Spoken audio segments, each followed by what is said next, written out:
Et si nous parlions un peu de sciences de la vie et de la Terre, notamment par exemple dans une première partie, il y en aura beaucoup d'autres sans doute, et concernant le programme de seconde, le nouveau programme à partir de la rentrée 2019, sciences de la vie et de la Terre, donc au lycée, une organisation au niveau cellulaire, au niveau d'un organisme en fait, qui sera en lien avec de grandes fonctions que la vie peut offrir aux êtres vivants. Il existe des êtres vivants unicellulaires, donc qui ne contiennent qu'une seule cellule. Rappelons qu'une cellule, c'est une unité structurale et fonctionnelle.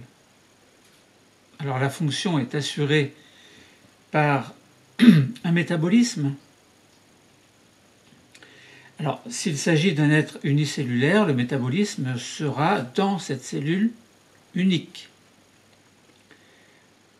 À l'intérieur de la cellule, donc quand on dit à l'intérieur, ça sous-entend qu'il y a une structure et qu'à l'intérieur de cette structure, il y a une fonction, c'est-à-dire un ensemble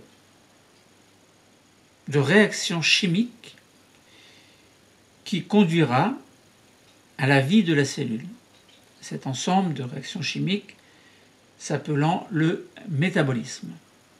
Donc une cellule, c'est une unité qui a une structure et une vie, c'est-à-dire un métabolisme à l'intérieur même de cette structure qui sépare le milieu intérieur du milieu extérieur. Il s'agit là d'une membrane. Mais il existe également des êtres vivants pluricellulaires, c'est-à-dire qui contiennent très souvent un très grand nombre de cellules. Alors, toutes les cellules d'un organisme n'ont pas la même fonction, même si elles possèdent en elles-mêmes le même patrimoine génétique. Mais seulement certains gènes vont s'exprimer et de ce fait, il y aura une spécialisation cellulaire. Donc, unicellulaire, pluricellulaire, et que ces organismes soient... Enfin, c'est quoi un organisme? C'est un ensemble de cellules qui va avoir une certaine fonction. Mais, si on prend l'exemple de l'homme, par exemple, eh bien, il y a beaucoup d'organes qui ont chacun leur fonction propre. Donc, un organisme, un être vivant, en fait, c'est un ensemble de cellules qui auront chacune une fonction particulière. Alors, lorsque ces cellules ont la même fonction, on parle de tissu. Donc, que les êtres vivants soient végétaux, animaux ou champignons, il y a toujours les mêmes grandes fonctions assurées qui sont des fonctions de nutrition. Alors, quand on parle de nutrition, on parle aussi bien de l'alimentation que de la respiration. Alors, l'alimentation ayant pour but de manger, c'est pas vraiment le but, mais au cours de la digestion, transformation des aliments en nutriments qui vont pouvoir passer dans le sang et aller rejoindre les cellules de l'organisme. C'est une première fonction de nutrition, transformation d'un aliment en nutriments, qui auront un rôle évidemment dans le métabolisme à l'intérieur même des cellules. Et quand on dit respiration, on parle de l'inspiration et de l'expiration, dont l'objectif premier est de faire passer du dioxygène dans le sang. Et ce dioxygène ira ensuite dans les cellules, où là, une oxydation des nutriments, en l'occurrence du glucose, permettra la production d'énergie et permettra à la cellule d'assurer la vie. Donc, ces grandes fonctions de la part des êtres unicellulaires ou pluricellulaires sont la nutrition, la reproduction également, la défense et les relations avec l'environnement. On peut se demander comment ces êtres vivants sont organisés et comment ces organisations d'êtres vivants permettent d'assurer ces fonctions vitales, donc ces grandes fonctions dont nous avons parlé précédemment, c'est-à-dire nutrition, reproduction, défense et relations avec l'environnement. Alors, il y a bien sûr beaucoup de façons d'aborder le problème. La première façon d'aborder le problème est d'observer dans un premier temps des êtres vivants unicellulaires de manière à prendre conscience du fait que cette cellule unique est capable d'assurer ces grandes fonctions. Alors on peut s'amuser à observer au microscope optique des cellules. Alors ça peut être n'importe quelle cellule, mais si on parle de cellules, d'êtres vivants unicellulaires, on va prendre une cellule unique, qui vit seule, par exemple des levures, des euglènes. Commençons par observer au microscope optique des euglènes. Pour cela, il s'agit d'avoir une préparation. Dans un RLN, par exemple, il faut préparer en amont une culture qui permet d'obtenir des euglènes. Et alors, on peut s'amuser à prélever une goutte du milieu naturel ou artificiel. Ici, par exemple, c'est un milieu naturel dans le sens où, par exemple, ces euglènes, on peut aller les chercher dans une mare, dans la forêt, lorsque le temps s'y prête, évidemment. Ce n'est pas en plein hiver qu'on va trouver des euglènes. Donc, on prend une goutte de culture que l'on a créée, que l'on a fait nous-mêmes, ou alors que l'on est allé chercher dans la nature, et où se sont développés ces êtres vivants unicellulaires, en l'occurrence ces euglènes.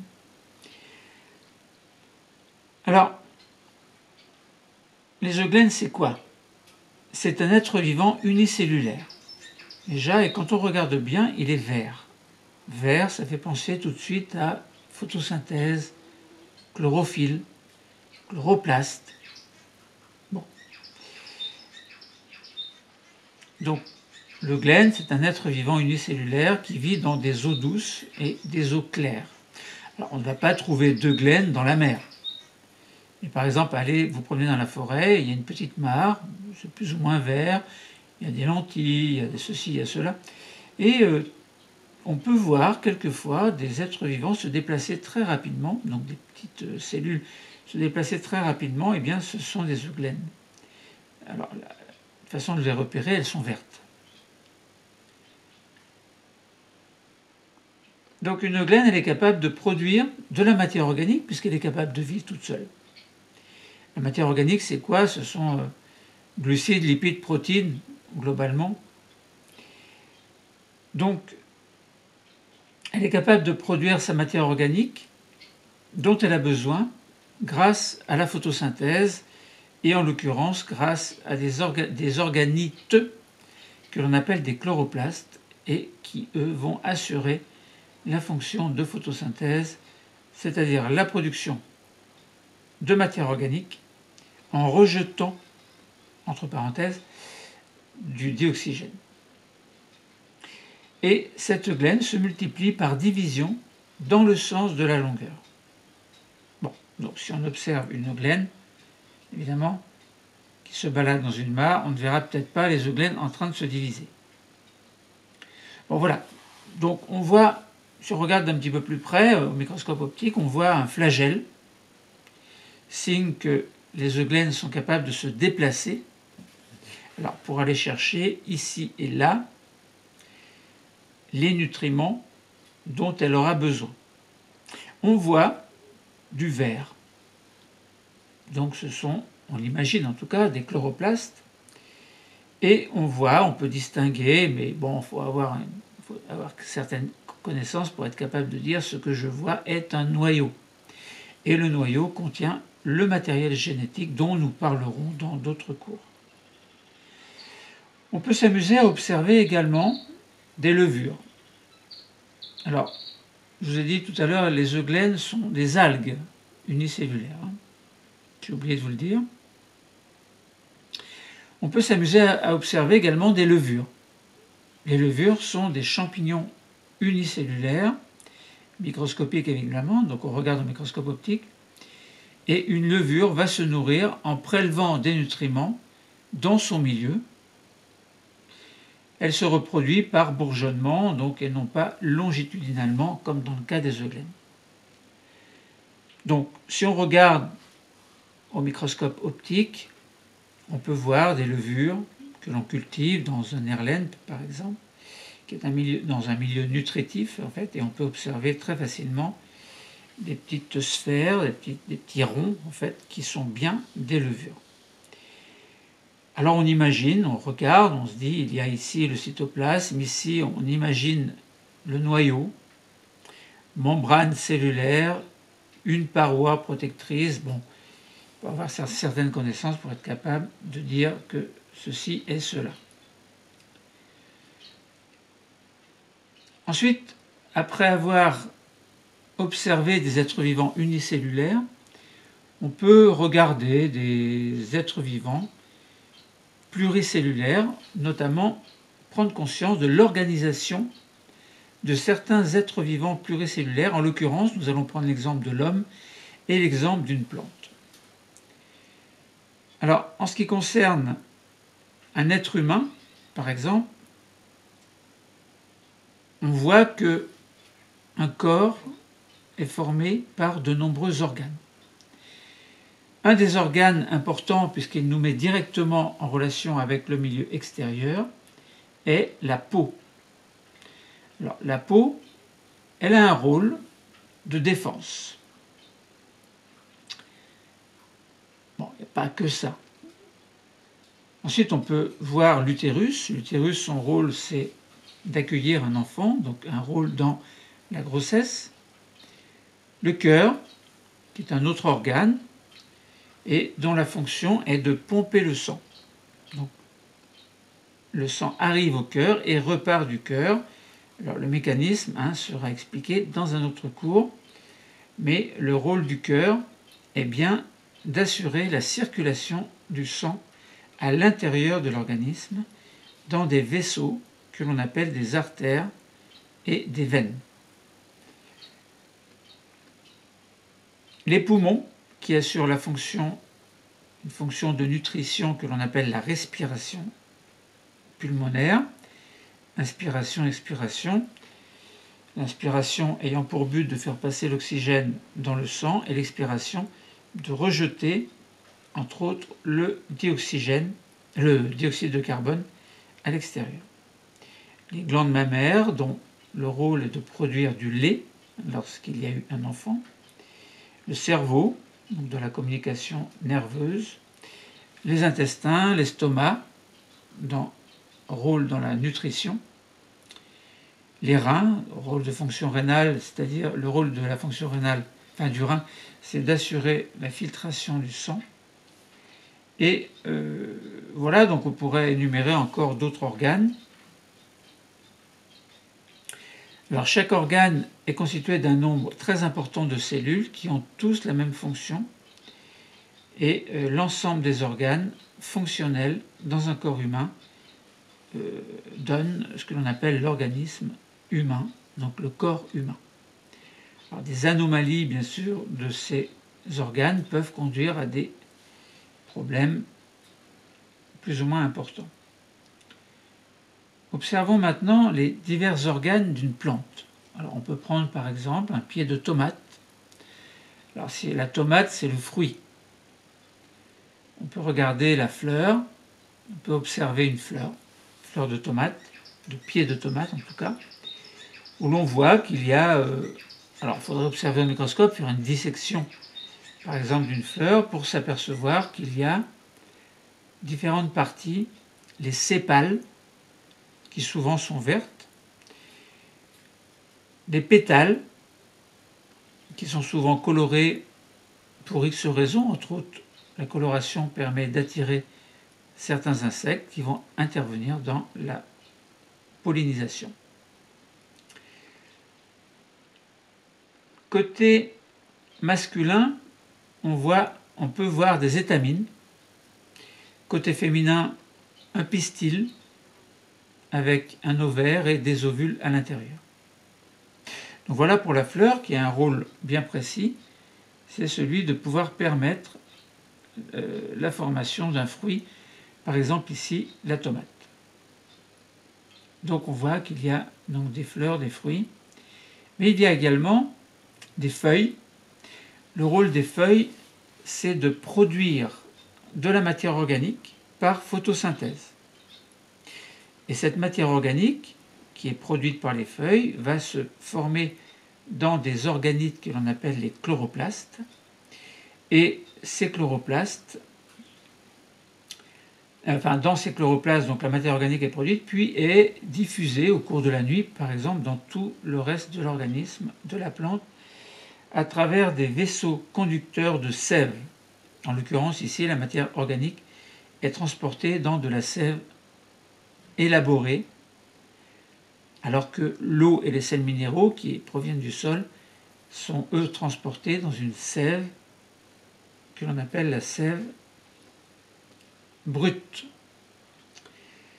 Dans cette plante, il y a également donc des tiges qui possèdent des vaisseaux qui permettent de transporter soit la sève brute, soit la sève élaborée, les racines, dont le rôle est d'absorber les sels minéraux et l'eau.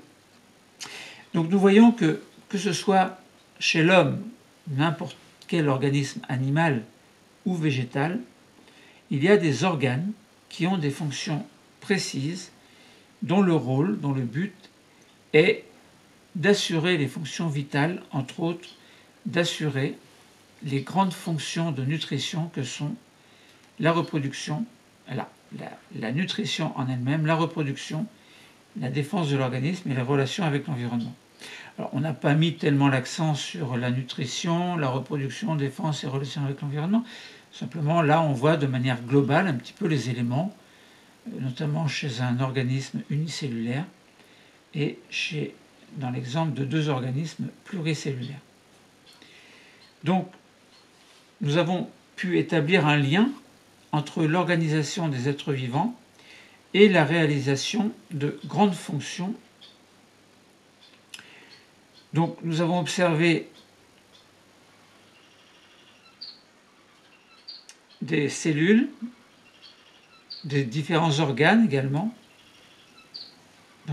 chez un être pluricellulaire, et on a pu montrer que la cellule d'un être vivant unicellulaire assure les fonctions principales qui sont vitales à sa survie. Quant aux organismes pluricellulaires, on a pu identifier les principales fonctions associées à certains organes, et donc on aurait pu faire un tableau pour préciser les choses, pour clarifier, etc. Bon, c'est pas trop utile non plus de... Là, il s'agit d'une première approche. Alors, voilà donc une première partie du cours qui a permis de comprendre certaines choses. Alors, les êtres vivants unicellulaires, pluricellulaires, pour vivre, en fait, différentes fonctions sont assurées, sont accomplies par des êtres vivants, unicellulaires ou pluricellulaires, on l'a dit. Ils se nourrissent, se reproduisent, ils peuvent établir des relations avec le milieu extérieur, c'est-à-dire avec l'environnement, et éventuellement ils peuvent se déplacer, notamment lorsqu'ils possèdent par exemple un flagelle.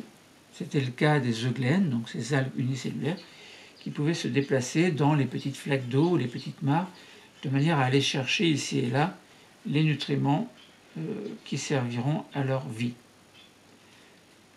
Lorsque ces êtres vivants possèdent une seule cellule, on dit qu'ils sont unicellulaires évidemment.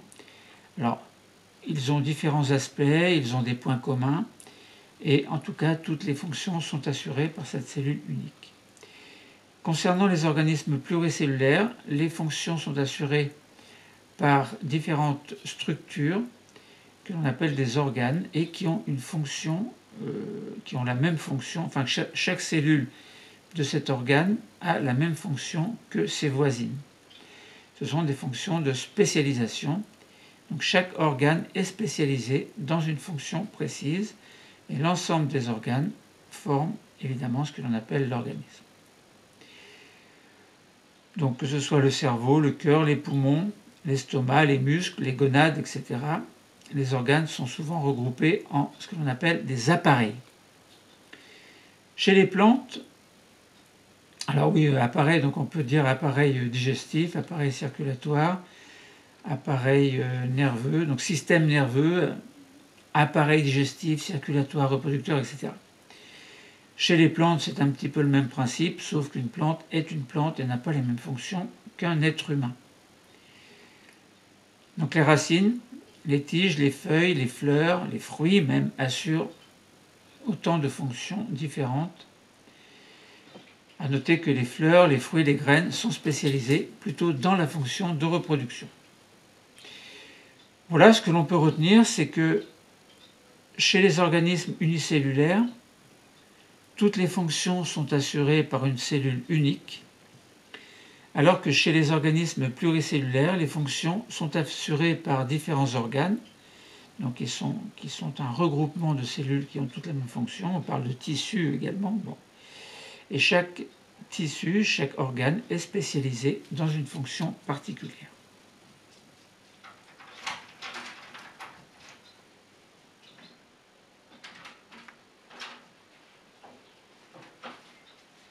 Attends, je vais t'attacher pour les courses, ça suffit. Il y a beaucoup de trucs qui m'a vu rentrer les sacs et tout, et j'ai fait des tas de graines.